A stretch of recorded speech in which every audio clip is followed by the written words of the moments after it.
السلام علیکم ورحمۃ اللہ وبرکاتہ۔ الحمد للہ وحدہ والصلاة والسلام علی من لا نبی بعدہ، اما بعد فاعوذ باللہ السمیع العلیم من الشیطان الرجیم، رب اشرح لی صدری ویسر لی امری واحلل عقدۃ من لسانی یفقہوا قولی۔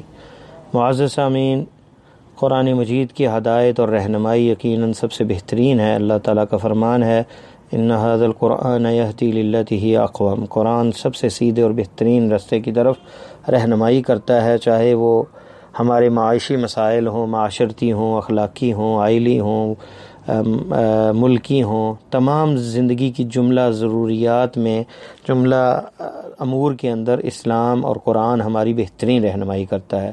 سورہ بقرہ کی 20 سے زیادہ ہدایات پہ پچھلا درس تھا، یہ اس کی دوسری ایپیسوڈ، دوسری اس کی قسط ہے۔ اس میں ہم مزید پڑھیں گے سورہ بقرہ میں اللہ تعالیٰ کی طرف سے جو ہماری رہنمائی کی گئی۔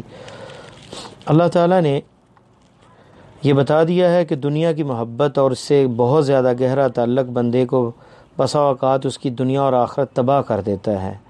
اللہ تعالیٰ نے اہل کتاب کے بارے میں فرمایا، سورہ بقرہ کی 79 نمبر آیت، فَوَيْلٌ لِّلَّذِينَ يَكْتُبُونَ الْكِتَابَ بِأَيْدِيهِمْ ثُمَّ يَقُولُونَ هَذَا مِنْ عِنْدِ اللَّهِ لِيَشْتَرُوا بِهِ ثَمَنًا قَلِيلًا۔ ہلاکت ہے ان لوگوں کے لیے جو کتاب کو اپنے ہاتھ سے لکھتے ہیں، پھر وہ کہتے ہیں یہ اللہ کی طرف سے ہے تاکہ اسے وہ بیچ سکیں تھوڑی سی قیمت میں، تاکہ تھوڑی سی قیمت اس کے بدلے لے سکیں۔ دنیا کمانے کے لیے کتاب میں، اللہ کی کتاب میں وہ تحریف کیا کرتے تھے، تو یہ دنیا کے لیے، دنیا کی محبت انہیں اس چیز پہ قائل کر لیتی کہ وہ دین کے بارے میں بھی پرواہ نہ کرتے، اور جس سے ان کی دین و دنیا دونوں ہی تباہ ہو گئے۔ تو دنیا کی محبت انسان کو جو ہے ہلاکت کے عمیق گڑھے کے اندر گرا دیتی ہے، اس لیے دنیا سے اتنی محبت نہیں کرنی چاہیے۔ دوسری جو ہدایت ہمیں اس کے علاوہ ملی، وہ قرآن مجید کی سورہ بقرہ کی آیت نمبر 83 میں اللہ تعالیٰ نے فرمایا وَقُولُوا لِلنَّاسِ حُسْنًا۔ یہ وہ اصول اور ضابطہ اللہ تعالیٰ نے بتا دیا کہ لوگوں سے ہمیشہ اچھی بات کرو۔ تو کیونکہ انسان کی گفتگو اور اس کا کلام جو ہے اس کی شخصیت پہ دلالت کرتی ہے، اور انسان کی تعبیر جو ہے اور اس کا کلام جو ہے اس کی شخصیت کی مرہون منت ہوتی ہے کہ کس طرح کا وہ انسان ہے۔ اور ویسے بھی حسن خلق، اچھی بات کرنا، یہ بہت بڑا کام ہے۔ نبی علیہ السلام کا حدیث میں فرمان ہے کہ بندہ جو حسن خلق کے ذریعے القائم الصائم، جو رات کو تہجد پڑھنے والا اور دن کو روزے رکھنے والا، اس کے مقام تک پہنچ جاتا ہے۔ اور ایک حدیث میں آتا ہے کہ میرے سب سے قریب قیامت کے روز وہ لوگ ہوں گے احاسنکم اخلاقا، جن کے اخلاق اچھے ہوں گے۔ تو ہمیشہ لوگوں سے بھلی بات کرنی چاہیے اور حسن خلق کا مظاہرہ کرنا چاہیے۔ تو قرآن مجید کی یہ ہدایت جو ہے ہمارے لیے کامیابی کی راہیں کھولنے والی ہیں۔ اگر ہم دنیا کے معاملے میں بھی اور آخرت کے معاملے میں بھی، ہر معاملے میں حسن سلوک کو اپنا لیں گے، اچھی بات کریں گے، ہر چیز میں ہم کامیاب ہوں گے۔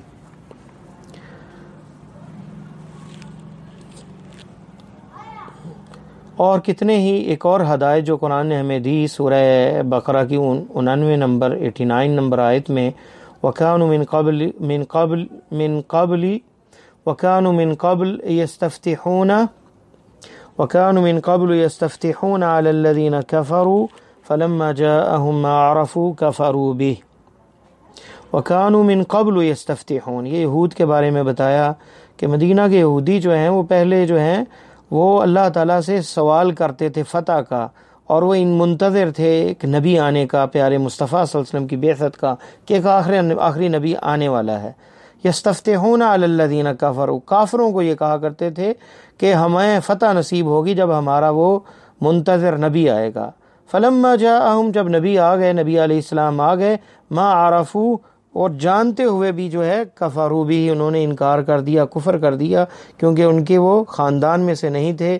اور اس آیت سے ہمیں یہ سمجھ آتی ہے کہ جو دعوے بڑے بڑے کرنے والے ہیں ان کے دعووں کی کلی کھل جاتی ہے جب حقیقت آشکار ہوتی ہے۔ کتنے لوگ ہوتے ہیں جو غریب ہوتے ہیں اور کہتے ہیں کہ جب اللہ مجھے پیسہ دے گا تو اللہ کی راہ میں پانی کی طرح بہائیں گے، اور جب اللہ پیسے دے دیتا ہے تو وہ ایسے منہ موڑ لیتے ہیں، لوگوں کو حقیر جاننے لگ جاتے ہیں اور کنجوس بن جاتے ہیں، اور اللہ کی راہ میں خرچ نہیں کرتے۔ اسی طرح جن کے پاس اولاد نہیں، کوئی بھی نعمت کسی بندے کے پاس نہیں، جب اسے وہ نعمت ملتی ہے تو بدل جاتا ہے۔ تو پہلے جو دعوے ہوتے ہیں اور نعرے ہوتے ہیں، اور ہمارے سیاستدان بھی یہی کرتے ہیں، جو ہے وہ کرسی سے پہلے بڑے دعوے ہوتے ہیں اور بڑے نعرے ہوتے ہیں، اور جب کرسی مل جاتی ہے وہ سب چیز سے بھلا دیتے ہیں۔ تو اس لیے جو بندے نے نقاب اوڑے ہوتے ہیں، جب حقیقت آشکار ہوتی ہے تو وہ نقاب اتر جاتے ہیں۔ اس لیے بڑے بڑے دعوے نہیں کرنے چاہیے، بندے کو اگر جو دعویٰ کرے اسے پورا بھی کرنا چاہیے۔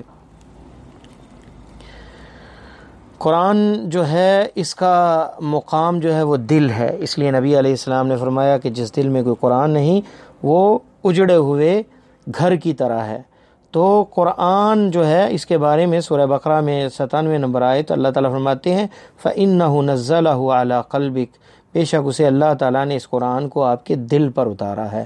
تو قرآن کے انوار جو ہیں وہ دل پر پڑتے ہیں۔ دل سے اگر قرآن نہ پڑھا جائے اور دل میں قرآن نہ ہو تو وہ قرآن جو ہے ایک برباد گھر کی طرح ہے، اور دل سے ہی نکلی ہوئی آیات جو ہیں اس کے اثرات پڑتے ہیں اور انسان کی شخصیت پر پڑتے ہیں۔ اگر صرف زبان سے قرآن پڑھا جائے اور دل سے نہ پڑھا جائے، تدبر سے نہ پڑھا جائے تو اس کا فائدہ نہیں ہوتا۔ تو قرآن کے انوار اور اس کا مقام جو ہے وہ دل ہے، اس لیے اسے دل سے پڑھا جائے اور اس پر تدبر کیا جائے اور قرآن کو جو ہے محبت کے ساتھ پڑھا جائے، تو پھر اس کے انوار جو ہے بندے پہ ظاہر ہوتے ہیں، کیونکہ یہ قرآن جو ہے برکت والی کتاب ہے۔ حسد کے بارے میں اللہ تعالیٰ نے سورہ بقرہ میں 109 نمبر آیت میں یہود کے بارے میں فرمایا، اہل کتاب کے بارے میں فرمایا وَدَّ كَثِيرٌ مِّنْ أَهْلِ الْكِتَابِ لَوْ يُرُدُّونَكُم مِّن بَعْدِ إِيمَانِكُمْ كُفَّارًا حَسَدًا مِّنْ عِندِ أَنفُسِهِمْ، بہت سے اہل کتاب یہ تمنا کرتے تھے کہ اگر تم لوگوں کو وہ تمہارے ایمان کے بعد کافر بنا دیں، حسد من عند انفسہم، یہ حسد کی وجہ سے کرتے تھے۔ اور حسد جو ہے یہ بندے کو، حسد کیا ہوتا ہے؟ دوسرے کی نعمت جو ہے اس کے چھن جانے کی تمنا کرنا، چاہے وہ ایمان کی نعمت ہے، اسلام کی نعمت ہے، پیسوں کی نعمت ہے، دنیا کی کوئی بھی نعمت ہے، دوسرے بھائی کی سے وہ نعمت کا زوال ہو جائے اور اسے مل جائے اور اس کے پاس نہ رہے، یہ حسد ہے۔ اور حسد جو ہے نبی علیہ السلام نے فرمایا ہی الحالقہ، یہ تباہ کرنے والی چیز ہے، یہ موڑ دیتی ہے، جیسے سر کو موڑ دیتا ہے اس طرح یہ نیکیوں کو کھا جاتا ہے۔ ایک حدیث میں آتا ہے کہ جیسے لکڑی آگ لکڑی کو کھا جاتی، اس طرح حسد نیکیوں کو کھا جاتا ہے۔ تو حسد بہت بڑی مصیبت ہے۔ یقین وہ طاقت اور وہ قوت ہے جس سے بندہ نیک اعمال کی طرف آگے بڑھتا ہے۔ اللہ پر یقین، اللہ کی وعدوں پر یقین، اللہ کی جنت پر یقین، آخرت پر یقین، اور یقین ایمان ہے، اور ایمان جتنا مضبوط ہوگا، یقین اللہ پر جتنا ہوگا، اتنا ہی بندہ اپنی جان اور مال کو اللہ کی راہ میں خرچ کرے گا۔ سورہ بقرہ کی آیت نمبر 110 میں یہی بتایا وَمَا تُقَدِّمُوا لِأَنفُسِكُم مِّن خَيْرٍ تَجِدُوهُ عِندَ اللَّهِ، جو اللہ ما تقدموا لانفسکم، جو اپنے نفسوں کے لیے تم پیش کرتے ہو خیر میں سے، بھلائی میں سے، چاہے مال ہے یا اپنا وقت ہے، تجدوه عند اللہ، پالو گے اللہ کے ہاں اسے۔ تو اللہ کے ہاں پانے کا جو یقین ہے یہ بندے کو خرچ کرنے اور اللہ کی راہ میں جو ہے اللہ کی راہ میں صرف کرنا اور خرچ کرنا، اپنا وقت لگانا، اپنا مال صرف کرنا، یہ بندے کو یقین جو ہے اسے اس میں اضافہ کر دیتا ہے۔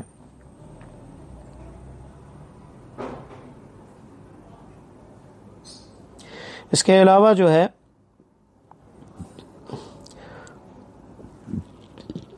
یقین کے بعد جو ہے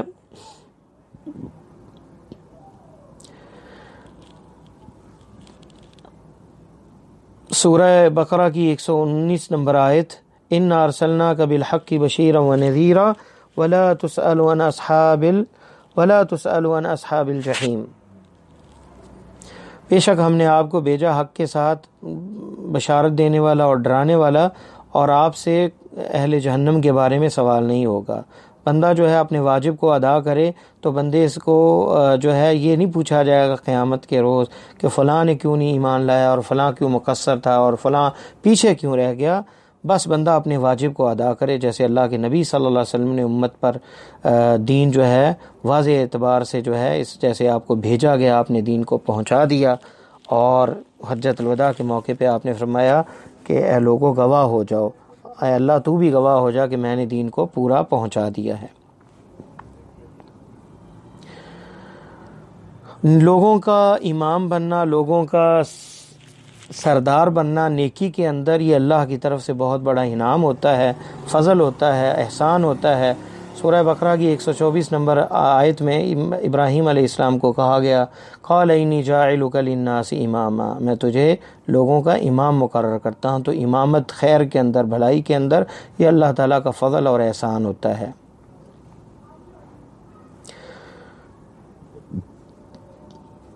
نیک عمل جو ہے اس کے اثرات جو ہیں، اس کا ذکر جو ہے وہ دنیا میں باقی رہتا ہے۔ اللہ تعالیٰ نے فرمایا 125 نمبر آیت سورہ بقرہ کی وَاتَّخِذُوا مِن مقام ابراہیم مصلی، جہاں مقام ابراہیم کو جو ہے مصلی بنا لو، وہاں نماز پڑھا کرو۔ اور یہ وہ مقام ہے جس پہ کھڑے ہو کر اس پتھر پر ابراہیم علیہ السلام نے بیت اللہ کی تعمیر کی تھی۔ تو وہ مقام جو ہے، اس مقام کو مصلی بنانے کا جو ہے ہمیں حکم ملا۔ تو یہ نیکی کے اثرات جو ہیں اور اس کے جو آثار ہیں، اللہ تعالیٰ جو ہے اس سے خوش ہو جاتے ہیں اور اس کا ذکر تا قیامت جو ہے وہ باقی رہتا ہے۔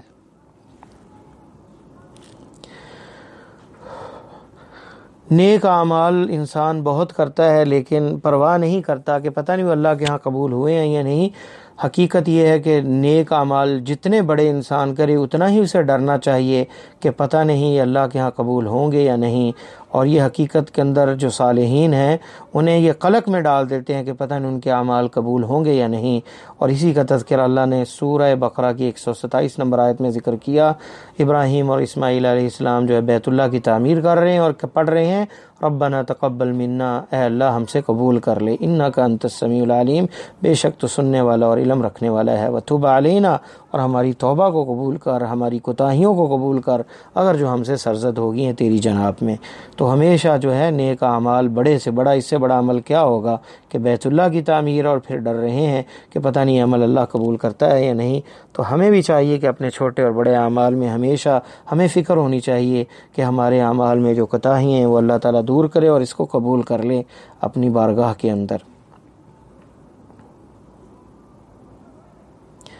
اس کے علاوہ جو ہے بندے کی حوصلے بلند ہونے چاہیے اور مستقبل پہ نظر ہونی چاہیے نیکی کے اعمال میں اور صلاح کے معاملے میں، ایمان کے معاملے میں۔ دیکھیں ابراہیم علیہ السلام کی دعا کا ذکر کیا اللہ تعالیٰ نے سورہ بقرہ کی آیت نمبر 128 میں، فرمایا وَمِن ذُرِّيَّتِي أُمَّةً مُسْلِمَةً لَكَ، اور میری اے اللہ، ذریت کتنا جامع لفظ ہے، اور ذریت قیامت تک جو ابراہیم علیہ السلام کی نسل سے جو پیدا ہوں گے لوگ، یا اللہ انہیں بھی مسلمان بنانا، مسلمۃ لک، جو تیری تابع دار اور فرما بردار ہو۔ تو یہ طموح اور یہ مستقبل کے بارے میں سوچ اور اچھی اور ان کے لیے دعا، یہ وہ چیز ہے جس کے بارے میں اقبال میں بھی نے یہ جملے کہے اور یہ عظیم، یہ بہترین شعر کہا کہ محبت مجھے ان جوانوں سے ہے جو ستاروں پہ ڈالتے ہیں کمند۔ تو ہمیشہ اپنے حوصلے بلند رکھنے چاہیے اور اپنے حوصلے جو ہیں وہ بلند ہوں اور اپنے اہداف جو ہیں وہ اونچے ہوں۔ تزکیے کے لیے ایک منہج قرآن نے بتا دیا، قرآن نے ہماری رہنمائی کی ہے کہ کبھی بھی تزکیہ نفس جو ہے وہ نہ مراقبے سے ہوتا ہے نہ ریاضت سے ہوتا ہے، بلکہ اس کا طریق اور اس کا رستہ جو ہے قرآن کی تلاوت ہے اور کتاب و حکمت کی تعلیم ہے، اور پھر تزکیہ ہے۔ بغیر ان چیزوں کے تزکیہ علم کے بغیر ممکن نہیں۔ سورہ بقرہ کی آیت نمبر 129 اللہ تعالیٰ فرماتے ہیں اتلو علیہم آیاتک وَيُعَلِّمُهُمُ الْكِتَابَ وَالْحِكْمَةَ۔ ابراہیم علیہ السلام نے دعا کی، اے اللہ ان میں سے ایک نبی بھیجنا جو ان پر تیری آیات کی تلاوت کرے اور انہیں کتاب و حکمت کی تعلیم دے، کتاب و سنت کی تعلیم دے، وَيُزَكِّيهِمْ، اور ان کا تزکیہ کرے، انہیں پاک کرے، انہیں ستھارے، ان کے اخلاق کو سنوار دے اور ان کا تزکیہ اور گناہ ان کے دور ہو جائیں اور یہ پاک ہو جائیں اور اللہ تعالیٰ کی جناب میں جو ہے عبادت کرنے والے بن جائیں اور اللہ سے تعلق ان کا مضبوط ہو جائے۔ تو تزکیے کا رستہ جو ہے مراقبے کا، اصلاح کا اور للہیت، اللہ کے لیے سارے کام کرنے کا جو طریقہ ہے، یہ نہ صوفیانہ انداز درست ہے، نہ بھوکا رہ کر اور نہ ہی گندے کپڑے پہن کر اور نہ ہی جو ہے دنیا سے الگ ہو کر جنگلوں میں رہ کے، بلکہ اس کا طریقہ جو ہے قرآن کی تلاوت کے ساتھ ہے اور کتاب و حکمت کی تعلیم سے ہے۔ ہمیشہ جو ہے بندہ ماضی کو جو ہے وہ عائق اور جو ہے درمیان حائل نہ سمجھے اپنی ترقی کے اندر، اور نہ ہی جو ہے بندہ پریشان اس معاملے میں جو گزر گیا اس میں ہم کوئی تبدیلی نہیں لا سکتے. ہمارا حال ہے اسے بہتر کریں اور مستقبل کے لیے بہتر سوچیں. اللہ تعالیٰ فرماتے ہیں سورہ بقرہ کی آیت نمبر 134 تلک امۃ قد خلت لها ما کسبت ولکم ما کسبتم. پہلی امتیں جو گزر گئیں ان کے لیے وہ ہے جو انہوں نے کمایا اور تمہارے لیے وہ جس کی تم کمائی کرو گے. نیک عمل کرو گے تو اچھی جزا پاؤ گے، برے عمل کرو گے تو بری جزا پاؤ گے. توکل اللہ پر جو ہے یہ سب سے بڑی وہ چیز ہے جو دلی اطمینان اور قلبی سکون میسر کرتی ہے. اللہ تعالیٰ کا فرمان ہے فَسَيَكْفِيكَهُمُ اللَّهُ وَهُوَ السَّمِيعُ الْعَلِيمُ. سورہ بقرہ آیت نمبر 137 فَسَيَكْفِيكَهُمُ اللَّهُ، بس اللہ ہی آپ کے لیے کافی ہے. اور جس کے لیے اللہ کافی ہو اسے کسی مدد کی اور کسی اور چیز کی پرواہ نہیں رہتی. تو یہ توکل اللہ پر بھروسہ اور اعتماد جو ہے دل میں اطمینان، قوت اور شجاعت اور دلیری اور بہادری پیدا کرتا ہے.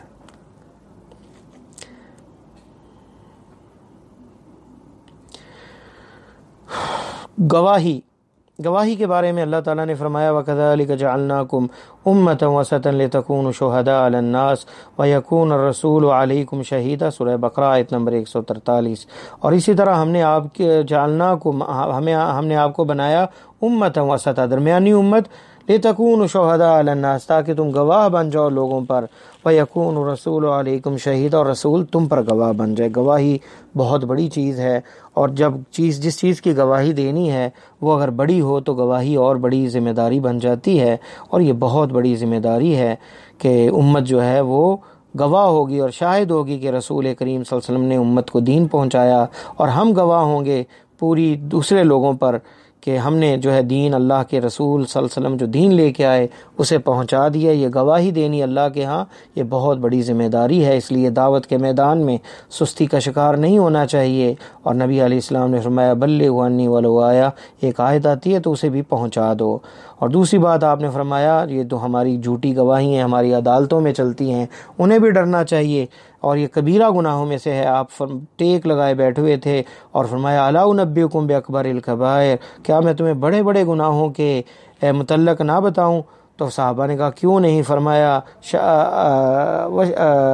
الاشراک باللہ، اللہ کے ساتھ شرک کرنا. اور وہاں یہ بھی فرمایا وشہادۃ الزور، شہادت الزور کررہ مرارن، آپ نے بار بار یہ کہا. اور جھوٹی گواہی ہم نے کہا کاش آپ خاموش ہو جائیں. تو جھوٹی گواہی سے جو تباہی پھیلتی ہے اور جو انصاف کا جو ہے وہ انصاف کا جو ہے گلا دبا دیا جاتا ہے، یہ بہت بڑی مصیبت وہ جھوٹی گواہی دینے والا سر پہ لیتا ہے. ہمیشہ سچ بولنا چاہیے اور سچی گواہی دینی چاہیے. بسا اوقات نیک آدمی دل میں کوئی چیز سوچتا ہے اور اللہ تعالیٰ دلوں کے حال جاننے والے ہیں، وہ دل کی پکار اور دل کا وہ ہم اور غم پہچان کر اس کی حاجتیں پوری کر دیتے ہیں. جیسے پیارے حبیب صلی اللہ علیہ وسلم جو ہیں ان کے بارے میں اللہ تعالیٰ نے نازل کیا سورہ بقرہ کی 144 نمبر آیت قد نرى تقلب وجهك في السماء، اے نبی ہم دیکھتے ہیں آپ کا چہرہ بار بار آسمان کی طرف اٹھتا. فلنولینک قبلۃ ترضاها، ہم آپ کا چہرہ پھیر دیں گے اس قبلے کی طرف جسے آپ پسند کرتے ہیں. پہلے مسلمانوں کا قبلہ جو ہے وہ بیت المقدس تھا. 16 مہینے تقریباً اس طرف منہ کر کے نماز پڑھی، اور پھر اللہ کے نبی صلی اللہ علیہ وسلم چاہتے تھے کہ بیت اللہ جو کعبۃ اللہ ہے، جو ابراہیم علیہ السلام کا قبلہ ہے، ہمیں وہ ملے. یہ دل میں تمنا تھی، زبان پہ نہیں آئی تھی، اور اللہ تعالیٰ نے یہ تمنا اور یہ آپ صلی اللہ علیہ وسلم کی خواہش جو ہے اسے پورا کر دیا اور قبلے کو بدل دیا، اور ہمارا قبلہ بیت اللہ کو مکہ مکرمہ میں کعبۃ اللہ کو بنا دیا.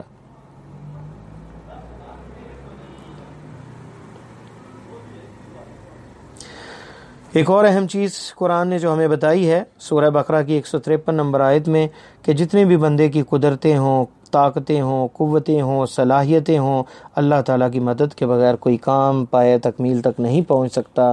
اور اللہ کی مدد کے بغیر نہ نیکی ہو سکتی ہے، نہ دنیا کے اندر ترقی ہو سکتی ہے. ہمیشہ اللہ سے مدد مانگتے رہیں. اللہ تعالیٰ کا فرمان ہے استعینوا بالصبر والصلاۃ، سورہ بقرہ آیت نمبر 153.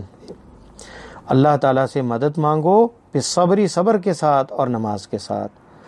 اور یہ بھی فرمایا کہ ابتلا جو ہے یہ بھی اللہ تعالیٰ کی طرف سے آزمائش ہے اور سنت ہے اور طریقہ ہے، اور اس کی شکلیں مختلف ہیں، اور بندے کو پریشان نہیں ہونا چاہیے جب تک وہ دنیا میں ہے۔ اسے ابتلا اور آزمائش اور امتحان جو ہے اس کی چکی میں پیسا جائے گا۔ اور اللہ تعالیٰ نے کہا کہیں خوف کے ساتھ، کہیں بھوک کے ساتھ، کہیں نقص من الاموال والانفس، مال کی کمی اور جانوں کے ضیاع اور پھلوں کے ضیاع کے ساتھ اللہ تعالیٰ آزمائیں گے۔ سورہ بقرہ آیت نمبر 155 اس میں یہ بتا دیا گیا، تو بندے کو تیار رہنا چاہیے۔ اور آخری 2 ہدایات اس درس کے اندر، صبر جو ہے اس کے بارے میں فرمایا کہ ابتلا کے ساتھ صبر جو ہے یہ نجات کی راہ ہے۔ فرمایا وبشر الصابرین، اور صبر کرنے والوں کو بشارت دے دیں، کامیابی کی بشارت دے دیں، اللہ کی رضا کی بشارت دے دیں، اور اللہ کے راضی ہونے کی بشارت دے دیں۔ تو صبر جو ہے یہ وہ دلیل ہے، صبر جو ہے وہ مفتاح ہے، وہ چابی ہے جو کامیابی کی طرف لے کے جاتی ہے۔ اور آخری آج کی نشست کی بات، تسلیم والرضا، اللہ تعالیٰ کی طرف سے جو آزمائشیں اور مصیبتیں آئیں اسے بندہ قبول کرے اور اس پر راضی رہے کہ اللہ نے یہ آزمایا مجھے، اور اللہ تعالیٰ مجھے اس میں پورا کرے۔ الذین اذا اصابتهم مصیبہ، اور وہ لوگ جنہیں جب کوئی مصیبت آتی ہے قالوا انا للہ و انا الیہ راجعون، وہ کہتے ہیں انا للہ، ہم اللہ کے لیے ہیں اور اسی کی طرف لوٹ کے جانے والے ہیں، جو دیا ہے اسی کا ہے، جو لے لیا وہ بھی اسی کا تھا۔ تو تسلیم جو ہے یہ بہت بڑا مقام ہے کہ اللہ تعالیٰ جیسے ایک حدیث میں آتا ہے کہ جو راضی ہو گیا اللہ تعالیٰ جو ہے اس سے راضی ہو جاتے ہیں، اور جو ومن سخطا، اور جو ناراض ہو گیا اللہ تعالیٰ جو ہے اللہ تعالیٰ بھی اس سے ناراض ہو جاتے ہیں۔ اور لم یاتیہ من الدنیا الا ما کتب لہ، اور دنیا میں اسے وہی ملتا ہے جو اللہ تعالیٰ نے اس کے لیے لکھ دیا ہے۔ تو تسلیم اور رضا یہ بہت بڑا مقام ہے، اللہ تعالیٰ کی قضاء پر، فیصلوں پر راضی رہنا چاہیے۔ اللہ سے دعا ہے کہ اللہ مجھے اور آپ کو قرآن و سنت پر عمل کرنے کی توفیق عطا فرمائے اور خاتمہ ہمارا ایمان پہ فرمائے۔